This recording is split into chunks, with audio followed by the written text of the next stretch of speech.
Assalamualaikum warahmatullahi wabarakatuh.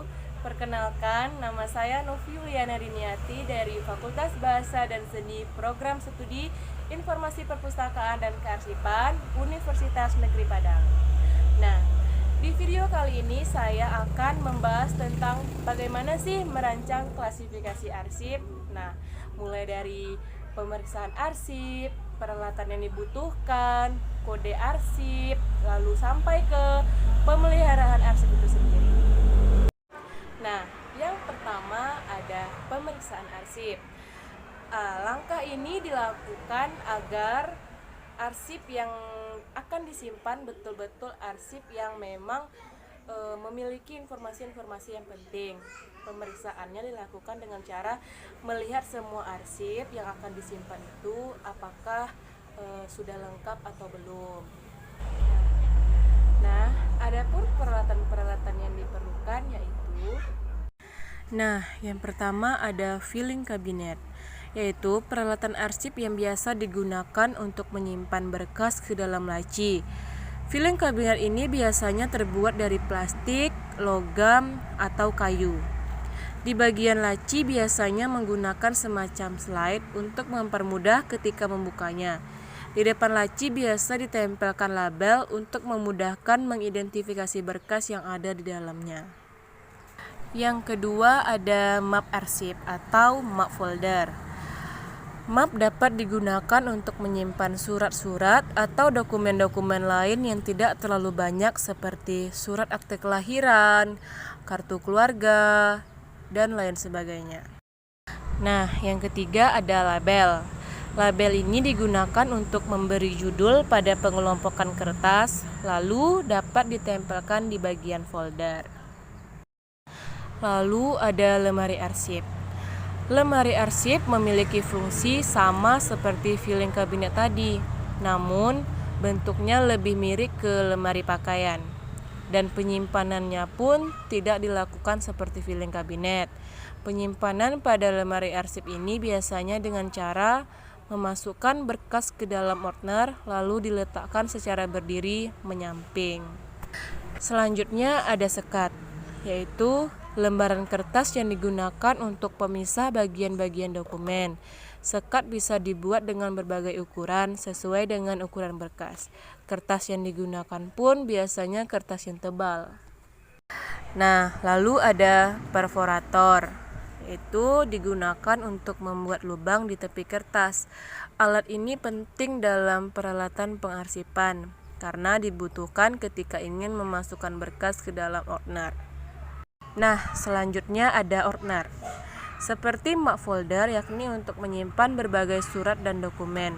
Namun kapasitasnya lebih besar dan di dalamnya terdapat ring binder untuk menjepit berkas. Untuk itu, sebelum menaruh berkas ke dalam ordner, perlu melubanginya menggunakan perforator tadi. Oke, sekarang kita masuk kepada kode klasifikasinya. Yang pertama yaitu tentang arsip yang fasilitatifnya. Contohnya yaitu seperti BPJS Kesehatan atau asuransi kesehatan. Kita lihat di pola klasifikasi arsip. Nah, untuk asuransi kesehatan ini sendiri letaknya berada di kepegawaian, berarti KP kepegawaian.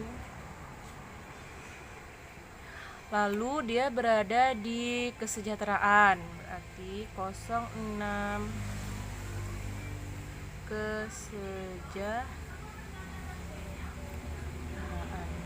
Nah, lalu asuransi kesehatan itu di bagian yang nomor 3-nya. Di 03 yaitu asuransi kesehatan. Nah, kita simpulkan di bawah KP 0603, yaitu tentang asuransi kesehatan. Nah, di mana KP ini itu primer, sementara 06 itu sekunder. Lalu 03 sendiri tersier. Jadi label nomor kode klasifikasi ini sendiri nanti kita akan bikin di label sehingga memudahkan kita untuk mencarinya. Nanti kita akan bahas ya. Oke. Baiklah, kita masuk masalah yang kedua, yaitu yang substantifnya. Contohnya yaitu ijazah. Oke. Kita melihat seperti tadi juga, yaitu di pola klasifikasi arsip, di mana ijazah ini terletak di perkuliahan atau penyelenggaraan pendidikan. Berarti kita bikin di sini PP, yaitu tentang perkuliahan dan penyelenggaraan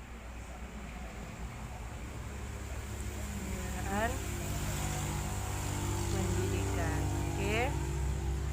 Nah, lalu kita lihat lagi bagiannya itu di bagian mana sih ijazah itu? Ijazah itu terletaknya di bagian ijazah dan transkrip berada di 03. Oke. Ijazah dan transkrip. Lalu ijazah terletak di yang bagian 00. 00 itu tentang ijazah. Nah, kita simpulkan berarti PP titik 03 titik 00 ijazah. Nah, dimana seperti tadi, ini primer, ini sekunder, dan ini tersier. Oke, teman-teman, sekarang kita masuk ke daftar tabel. Ini digunakan supaya kita mudah untuk mencari arsip. Nah, di sini ada nomor arsip, kodenya, arsipnya tentang apa, tahun berapa, jumlahnya berapa, dan ada keterangan tambahan. Boleh ditulis di sini.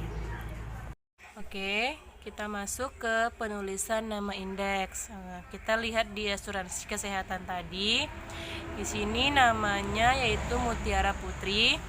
Kita bikin di sini Mutiara Putri nama aslinya. Jika sudah diindeks, dia namanya akan dibalik. Di mana Putri ini menjadi unit 1 dan Mutiara menjadi unit 2-nya. Oke, kita lihat contoh yang lainnya. Yaitu misalnya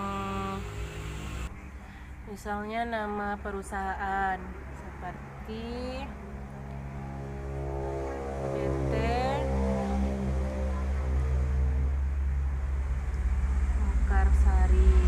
Nah, kita indeks menjadi Mekarsari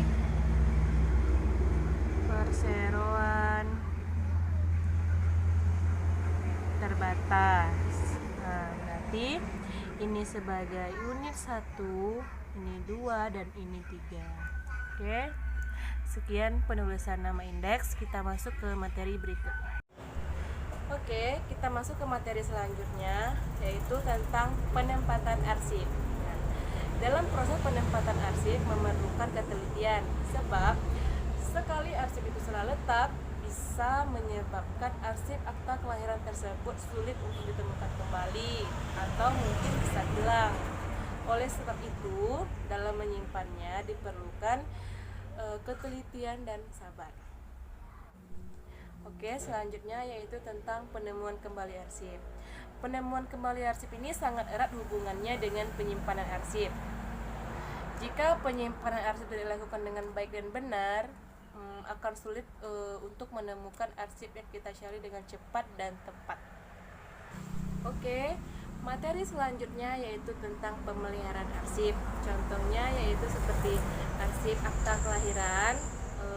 Adapun upaya untuk merawatnya yaitu membersihkan secara berkala arsip yang terkena kotoran seperti debu dan lainnya. Oke, baiklah teman-teman, sekian dari penjelasan yang dapat saya sampaikan. Terima kasih sudah menonton, semoga bermanfaat. Jangan lupa tekan tombol like dan subscribe ya. Sekian, terima kasih. Assalamualaikum warahmatullahi wabarakatuh.